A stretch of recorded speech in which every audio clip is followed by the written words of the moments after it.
Assalamualaikum, cikgu. Assalamualaikum, cikgu. Ini kita ada satu pembertanyaan khas mengenai Perak Sejahtera 2030. Siapa nak mula? Macam ni cikgu?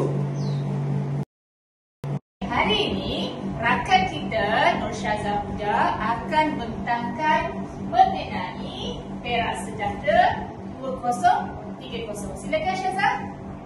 Assalamualaikum dan selamat sejahtera semua. Hari ini saya nak kongsikan tentang Perak Sejahtera 2030, Negeri Makmur Rakyat Sejahtera.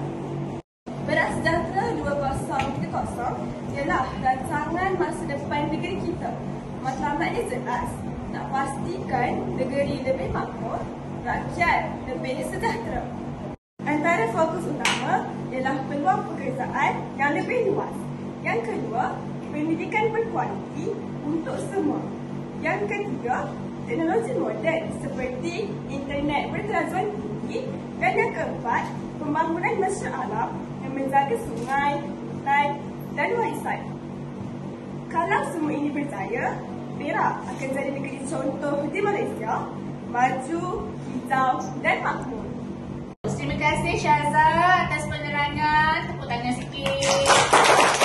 Saya harap awak faham, kamu semua faham apa yang disampaikan oleh Syazah. Boleh faham tak? Boleh. Baik. Cikgu, Ya. saya harapkan Perak ini jadi satu pusat belajar yang terkenal. Ramai orang datang, ekonomi pun mesti berkembang. Cikgu, Ya saya. saya ada pendapat. Okay, silakan. Kita juga kena jaga alam sekitar. Sungai, hutan dan warisan sejarah Perak.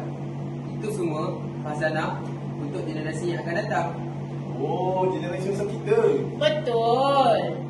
Cikgu, saya ada pendapat. Okay, silakan. Bila semua rakyat hidup sejahtera, tiada siapa tinggal dari bandar hingga ke kampung. Semua akan merasa semuanya makmur. Oh, baru saya faham. Baik juga. Perak Sejahtera 2030. Negeri makmur, rakyat sejahtera. Inilah masa depan kita. Perak Sejahtera 2030. Betul Adam. Hebat orang Perak.